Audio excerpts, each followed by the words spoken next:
వాక్యాన్ని చదువుకుందాం.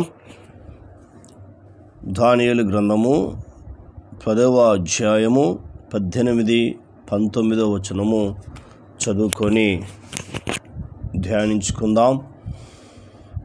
అతడు మరలా నన్ను ముట్టి నన్ను బలపరిచి, నీవు బహు ప్రియుడవు, భయపడకుము, నీకు శుభమవును గాక, ధైర్యము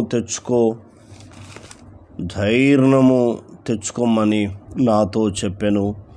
అతడు నాతో ఇట్లనగా, నేను ధైర్యము తెచ్చుకొని, నీవు నన్ను ధైర్యపరచితివి గనుక నా ఏలినవాడవైన నీవు ఆజ్ఞ ఇమ్మని చెప్పి తిని. దానియేలు ఇక్కడ చూస్తున్నప్పుడు హిద్దీకేలు నది దగ్గర కూర్చొని ప్రార్థన చేస్తున్నాడు. దేవుడు అతనికి ఒక దర్శనాన్ని చూపించాడు. ఆ దర్శనము విషయంలో ప్రార్థన చేస్తున్నాడు. 8వ వచనం మాట్లాడుతున్నాడు, నేను ఒంటరినై ఈ గొప్ప దర్శనమును చూచినందున నాలో బలమేమీ లేకపోయెను, నా సొగసు వికారమాయెను, బలము నా యొద్ద నిలవలేదు. నేను అతని మాటలు విని నేను నేలను సాష్టంగపడి గాఢ నిద్ర పొందినవాడనైతిని. ఇది దర్శనాన్ని చూస్తున్నాడు. మరి నీవు కూడా దేవుని యొక్క దర్శనాన్ని పొందుకుంటున్నావా, చూస్తున్నావా?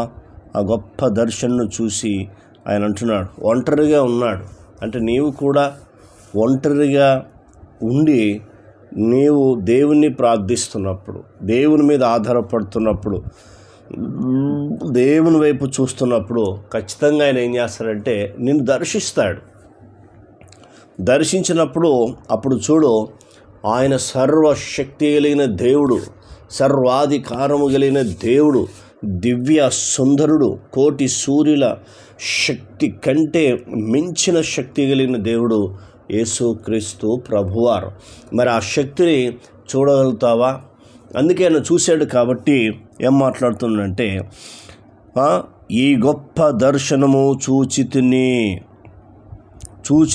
చూచినందున నాలో బలమేమీ లేకపోయెను, నా సొగసు వికారమాయను, బలము నా యందు నిలవలేదు. చూసావా, నాలో బలమేమి లేదు, నా సొగసు వికారం అయిపోయింది, నా బలము నన్ను విడిచి వెళ్ళింది అని మాట్లాడుతూ ఉన్నాడు.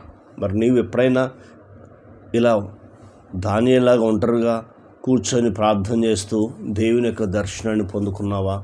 పొందుకోకపోతే ఈ రీతిగా ఒంటరిగా ప్రార్థన చేసి చూడుము, దేవుని దర్శనాన్ని పొందుకుంటావు.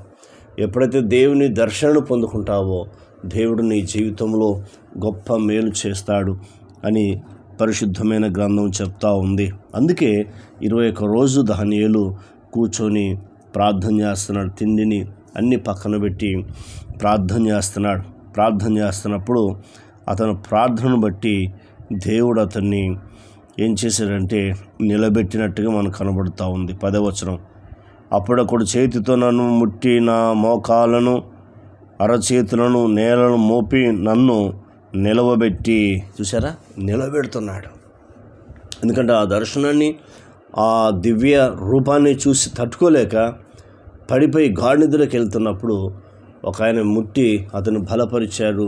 ఎవరంటే దేవుడు అక్కడికి గాబ్రియేలు దూతను పంపించాడు. గాబ్రియేలు దూతను పంపించి అతను ముట్టి అతను నిలిపి అతన్ని ఏం చేశారంటే మనం చూస్తున్నప్పుడు నిలబెట్టెను. ఇప్పుడు చూడు, నేను దర్శించడానికి వచ్చాను అని చెప్పి మాట్లాడుతూ ఈ విషయాలు తెలియపరుస్తున్నాడు. నిలబెట్టి ఏమంటున్నాడో మనం చూద్దాం. మనం చదువుకున్న లేఖన భాగానికి వద్దాం. అతడు మరలా నన్ను ముట్టి నన్ను బలపరిచి, ఫస్ట్ బలపరుస్తున్నాడు. చూసావా, దేవుని యొక్క దర్శనను చూసి బలహీనుడైపోయి అవుతున్నప్పుడు దూత అతను ఏం చేస్తుందంటే బలపరిచాను ఫస్ట్. రెండోది భయపడకుము, ఏమంటుంది? భయపడకుము. మూడోది నీకు శుభమవునుగాక, శుభం అవునుగాక.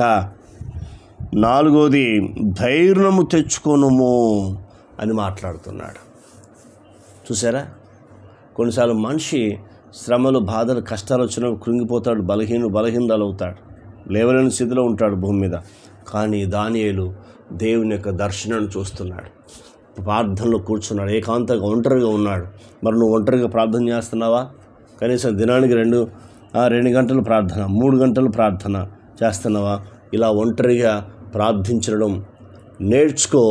వెంటనే జవాబు నువ్వు పొందుకుంటావు, వెంటనే అద్భుతాన్ని చూడగలుగుతావు, వెంటనే ఆయన దర్శనాన్ని పొందుకుంటావు. అందుకే చూడు, 4 విషయాలు చెప్పాడు. ముట్టి బలపరిచాడు, భయపడుకోమన్నాడు, నీకు శుభమవునుగాక అన్నాడు, ధైర్యం తెచ్చుకోమన్నాడు, చెప్పి వెళ్ళిపోతున్నాడు. దానియేలు నీ ప్రార్థన విన్నాడు దేవుడు, అందుకే నన్ను పంపించాడు అని దేవుడు గాబ్రియల్ దూత ద్వారా మాట్లాడుతున్నాడు. మరి ఇప్పుడు కూడా నీ ప్రార్థన దేవుడు వించి ఉన్నాడు. దేవుడు నిన్ను ముందుకు నడిపిస్తాడు, నీ జీవితంలో అద్భుతం చేస్తాడు. కాబట్టి దేవుని దర్శనం పొందుకోవాలంటే ఒంటరి కూర్చొని ప్రార్థించము. ప్రార్థన. కన్న తండ్రి, నీకు వందనాలు. విన్న మాటలు దుష్టతకు పోకుండా సహాయం చేయండి అయ్యా. మేము కూడా ఒంటరి కూర్చొని ఆ గొప్ప దర్శనాన్ని చూసే ధన్యతను మాకు అనుగ్రహించమని, మా ప్రార్థన విని జవాబిచ్చినందుకు మీ కృతజ్ఞతలు చెల్లిస్తూ యేసు నామంలో పొంది ఉన్నాం తండ్రి. ఆమెన్. దేవుడు మనల్ని దీవించి ఆశీర్వదించునుగాక. Amen, amen, amen.